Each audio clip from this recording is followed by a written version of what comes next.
Deal विषयी आणि त्या अनुषंगाने अर्थसंकल्पाविषयी तयार होतात.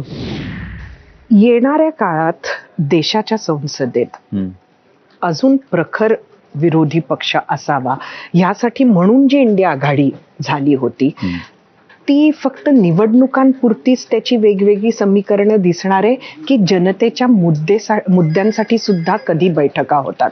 तरी तुम्ही बघू शकता की या पद्धतीने एकूणच संसदीय पद्धतीमध्ये ज्या ज्या गोष्टी घडतात, म्हणजे आता माननीय लोकसभा अध्यक्षांवर अविश्वासाचा जो ठराव आला, हे जनता बघते ना आज की जर माननीय लोकसभा अध्यक्ष हे फक्त उजवीकडे प्रेमाने बघताय असंही काही म्हणजे संसद सदस्यांनी बोलावं लागतं. हे कारण ती जी एक निरक्षीर विवेक बुद्धीनं एक निरपेक्ष भूमिका, निष्पक्षपाती भूमिका जी आहे ती तिथे बजावताना दिसली जात नाही. किंवा ज्या पद्धतीची भाषणं सत्ताधारी बेंचेसवरून होतात आणि त्यांना रोखलं जात नाही, मात्र विरोधी पक्षाला प्रत्येक बाबतीत रोखलं जातं, तर या गोष्टींविषयी जनता ही बघते एक.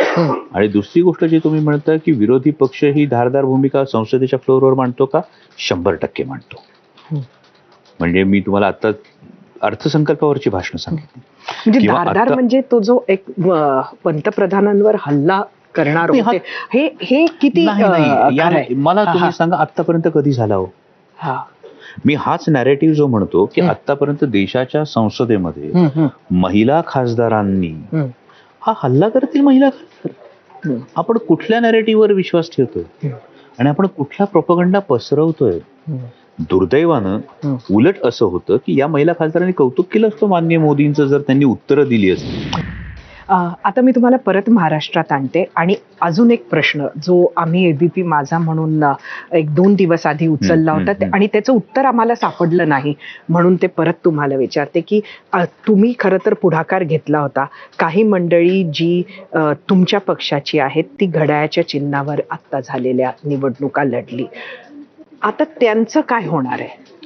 मला असं वाटतं हे कार्यकर्ते, निवडणुका कायम लोकल बॉडीच्या निवडणुका या कार्यकर्त्यांच्या निवडणुका असतात, त्यामुळे या कार्यकर्त्यांच्या निवडणुका असतात, त्यामुळे त्या कार्यकर्त्यांचं नुकसान काही होईल असं मला वाटत नाही आणि त्यानुसार त्या कार्यकर्त्यांना मदत होईल याच पद्धतीनं भूमिका घ्यावी असं मी किमान माझ्या मतदारसंघात, मी माझ्या कॅपॅसिटी मधली जी गोष्ट आहे माझ्या मतदारसंघात तरी माझी हीच भूमिका आहे की ही आपण ती गोष्ट घेऊ. पण त्याचबरोबर दुसरी एक फार महत्वाची गोष्ट मला आपल्याला सांगायची आहे की अनेकदा राज्यात असं होताना तर जाणवत नाहीये ना की लोकांच्या हिताचे विषय सोडून आपण या अनेक इतर विषयांकडे फार जास्त चाललो आहोत. म्हणजे आता मी बघता बघता मला जे रुग्णालयाची एक क्लिप इथे दिसली आणि मग मला हा प्रश्न पडला की मागे केईएम हॉस्पिटलचं वर्धापन दिन होता. या केईएम हॉस्पिटलच्या वर्धापन दिनाच्या दिवशी मुंबईचे पालकमंत्री माननीय मंगलप्रभाजी लोढा आले होते आणि त्यांनी सांगितलं हॉस्पिटलचं नाव बदला. वस्तुस्थिती दुर्दैवानं जेव्हा मुंबईतल्या हॉस्पिटलशी आपण बघतो ना तेव्हा जे त्यानंतर लोकमान्य टिळक रुग्णालय, त्यानंतर नायर रुग्णालय आणि केईएम रुग्णालय, ही चारही रुग्णालयांना ही 1950च्या आधी बनलेली आहे. यानंतर कुपरचं एक जर कारण सोडलं ना तर आपल्याला एकही हॉस्पिटल बनवता सुद्धा आलेलं नाहीये. तर माझं म्हणणं एवढंच आहे की अशा पद्धतीने किंवा नावं बदलण्याची स्पर्धा करण्यापेक्षा आपण त्याच्या पुढे जाऊ आणि अशी 10 हॉस्पिटल बनवा ना आणि पाहिजे त्यांची नावं द्या. नाही, नक्कीच मला वाटतं ही जी बातमी आपल्याकडे सुरू आहे ना ही सुद्धा अत्यंत महत्वाची आहे आणि अशा बातम्यांकडे सुद्धा लक्ष देणं मला वाटतं गरजेचं आहे. दादा ज्या दिवशी गेले त्याच्या 3 दिवसात त्यांनी रोखून ठेवलेले जे अल्पसंख्याक दर्जा होता शाळांचा, 75 शाळांना 3 दिवसात हा दर्जा देण्यात आला. त्यामुळे पाठीमागे काय घडलं असावं हे खरं तर मला वाटतं लहान मुलाला सुद्धा सांगायची गरज नाही.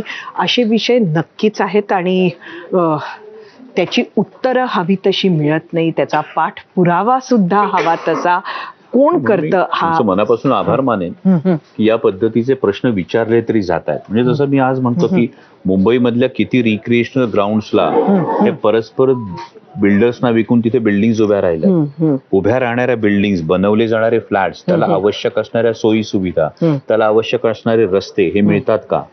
आज मी माझ्या मतदारसंघामध्ये मुंढवा असेल, वाघोली असेल, या प्रत्येक ठिकाणी हे प्रश्न उपस्थित केले का? तर तो सर्वसामान्य मध्यमवर्गीय असतो जो होम लोन घेतो घेतो, जो 1.5 कोटीचा फ्लॅट खरेदी करतो, होम लोनवर करतो, त्याची EMI चुकवण्यासाठी धावत पळत असतो आणि त्याला येणारं टँकरचं बिल आणि त्याला अडकावं लागणारं ट्रॅफिक 1.5 तासाचं, कारण अवघ्या 8 फुटाच्या रस्त्यावर 2-2 हजार फ्लॅटच्या स्कीमला परवानगी मिळते. हे प्रश्न जर आपण नाही विचारले, म्हणजे मला एक यामध्ये कुठेही राजकीय हाय नाही, पण भिंतीवर कोणाचा फोटो असावा ना, यापेक्षा त्या फोटो समोर बसून निर्णय काय घेतले जातात नक्कीच याच्याकडे लक्ष देणं गरजेचं आहे असं मला वाटतं. नक्कीच. हे म्हणजे एक डॉक्टर असलेला माणूस मग तो अभिनेता होतो आणि मग अभिनेत्याचा त्याचं राजकारणी होतो, हे कसं घडलं?